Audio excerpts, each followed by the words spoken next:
Willkommen zurück zu Might and Magic 10 Legacy, dem wahrscheinlich letzten großen Part meiner letzten großen Aufnahme. Denn wir sind eigentlich soweit durch. Wir müssen nur noch Ehre-Boss oder Ehre-Boss töten. Wie kriegen wir das hin? Wir müssen ihn schwächen mit der solaren Sigille. So viel haben wir schon gelernt. Wir speichern noch einmal, dass wir hier sind, einen Schritt gemacht haben und dann bewegen wir uns dort hinten hin, da wo es so leuchtet. Auf geht's. Soll er kommen? Wo bist du?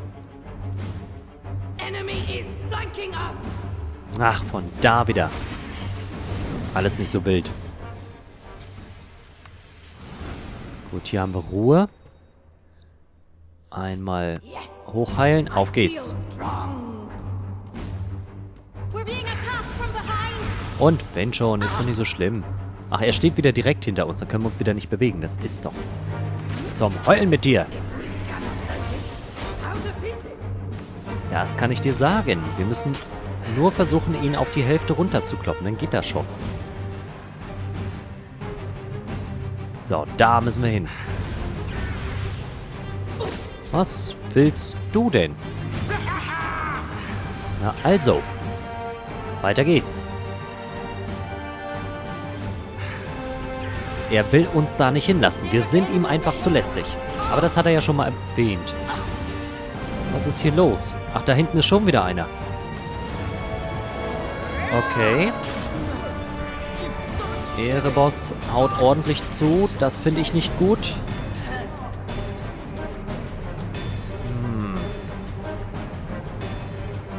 Muss dringend aufgeklärt werden, wollte ich beinahe sagen. Du trinkst einen Trank, du trinkst einen Trank.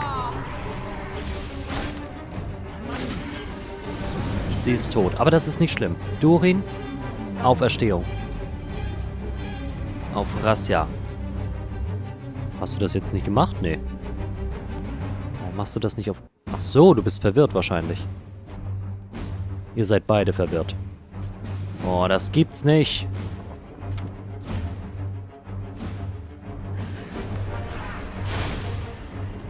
Gut, Durin, du musst sie auferstehen lassen. Beide.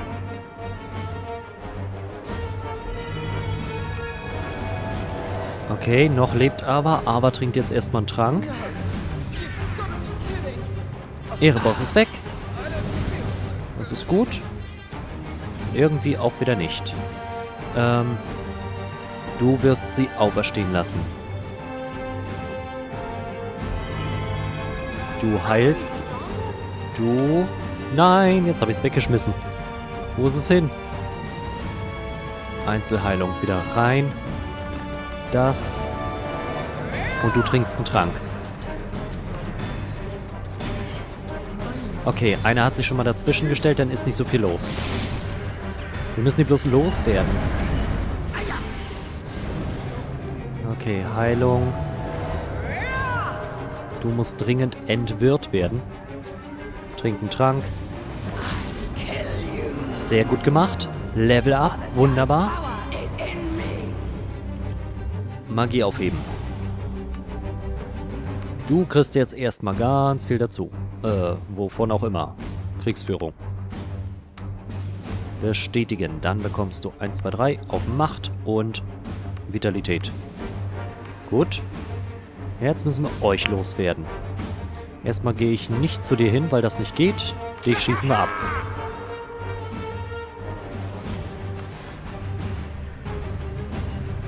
Du musst dringend Mana regenerieren. Heißt einmal hochheilen. Du kriegst einen Mana-Trank.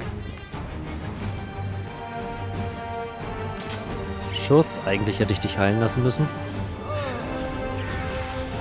Ah, da ist er ja wieder. Mein Kumpel. Du trinkst einen... Nee, warte mal. Erstmal machst du keine Heilung, weil du nicht zaubern kannst. Trink einen Trank.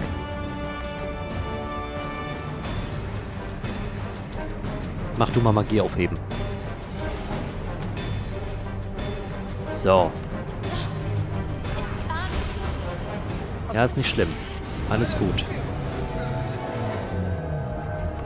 Rauf da. Der nervt. Zwar total.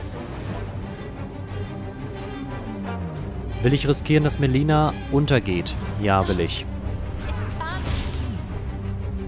Die bewegen sich aber auch kein Stück, ne? Einmal hochheilen. Du machst bitte die letzte Auferstehung auf See.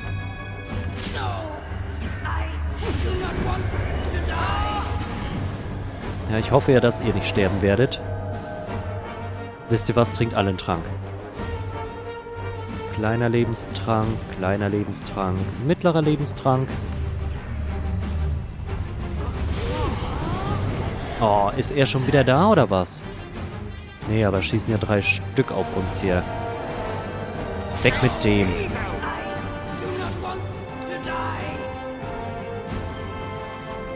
Die muss dringend geheilt werden, die Arva.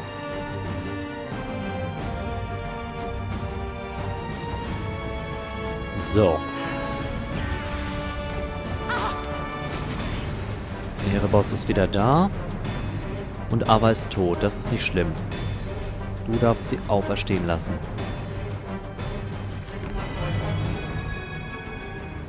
Dann trinkst du einen großen Lebenstrank und die restlichen greifen an.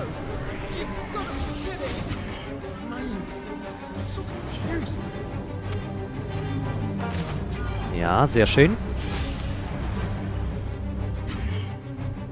Alle heilen. Okay, jetzt sind nur noch 2. Alle heilen, alle heilen. Komm schon. Sehr schön. Nur noch einer.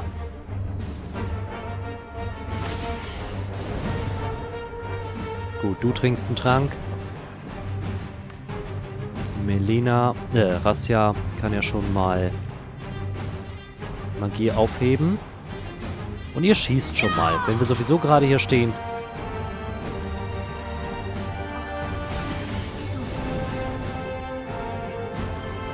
Ah, du hast schon wieder keine Mana mehr. Schuss, Pause.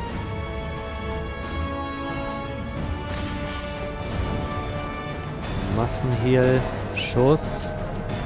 Schuss. Ja! Jetzt ist nur noch er selbst.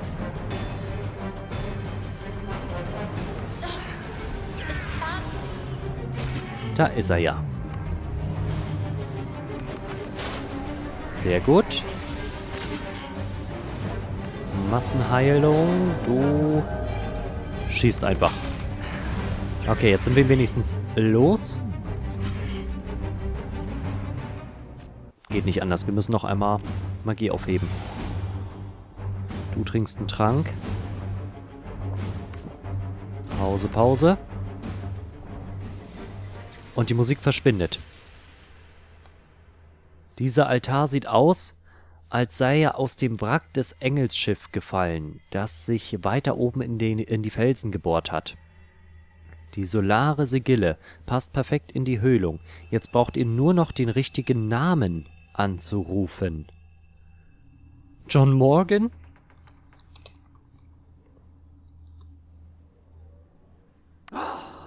Nichts geschieht. Vielleicht war es nicht das richtige Wort. Oh Gott. Ach so, er hat Angst vor dem Engel. Michael.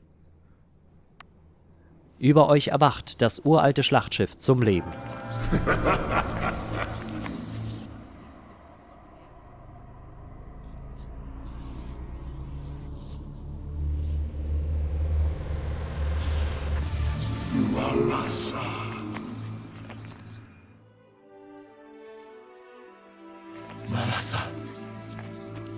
Why have you abandoned me? All that I did was in your name. The battle was over. Erebos, the master of assassins, had been slain, and with him ended his terrible legacy, the last of those tainted by the Elder Wars.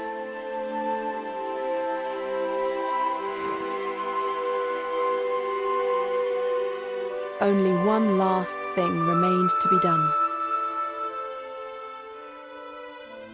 For some, he was a pirate, a barbarian, a criminal.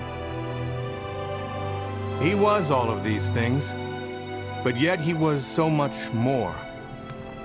To me, there's only one word that fully captures who he really was. Crag Hack was a hero. And a father. This is not, however, where our story ends. Before the crisis in Carthal, the Empress was imagined by her opponents to be naive and idealistic, ill-suited to rule the Empire. They soon realized how wrong they were. For when John Morgan was appointed governor of the peninsula, he had received a very precise set of instructions. By refusing to play Erebos's hand, John avoided a direct conflict between Carthal and the Empire, and that in turn prevented a war with Irulan and the Seven Cities. Having raiders, wanton adventurers, deal with the threat, well, that had been the Empress's plan all along. And by granting partial autonomy to Carthal, she put the Empire in a position of force. The horrors of Uriel's deception were a thing of the past, and the Empire was now seen as a new and enlightened nation. As for the raiders, as Crag Hack before them, they would continue their adventuring ways and become legends in their own right. The world would remember them as heroes. Each worthy of a legacy of their very own.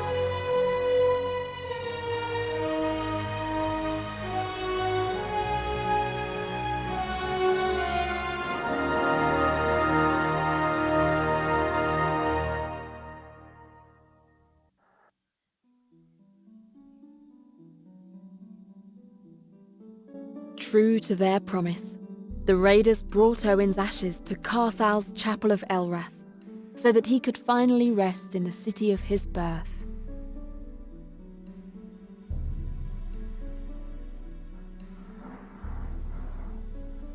The raiders killed Luke, the brigand, putting an end to his notorious career.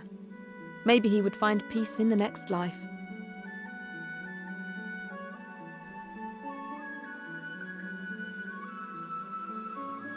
The raiders spared Ripley, but if they expected this act of mercy to change him, they were wrong. He was eventually slain by city guards, but not before taking one last victim, his own mother, Eileen.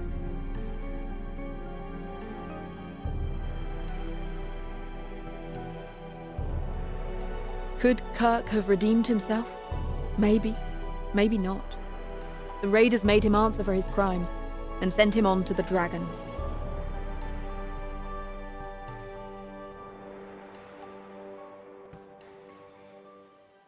The ancient Shantiris built their elemental forges to imbue their greatest warriors with the powers of the dragon gods.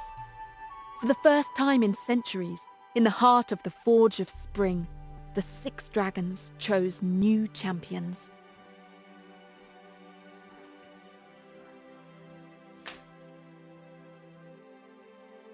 Having discovered Lord Hart's marriage to the dark elf Leodan, the raiders chose to protect the lovers from the Inquisition. Hart and Leodan later had a son, Mirim. Something tells me he's destined for great things.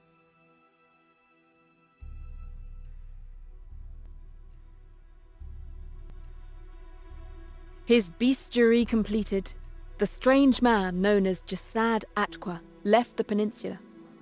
Nobody knows where he went, but the night of his disappearance, strange events were witnessed. Several villagers of Sorpigal claim they saw a bright egg-shaped object spring up from the depths of the sea and ascend into the starry sky.